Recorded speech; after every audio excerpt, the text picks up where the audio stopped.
bet you won't believe me if I told you that this nasturtium is planted in worm casting, and this nasturtium and the one that I'm about to show you was planted the same time.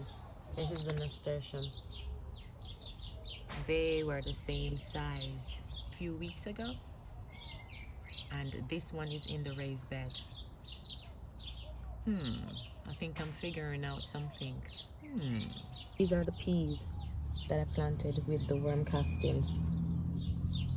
They are looking lush and green. These are worm poops.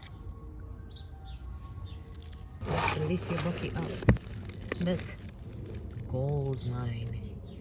Start collecting them today. Worm casting is essential for your garden.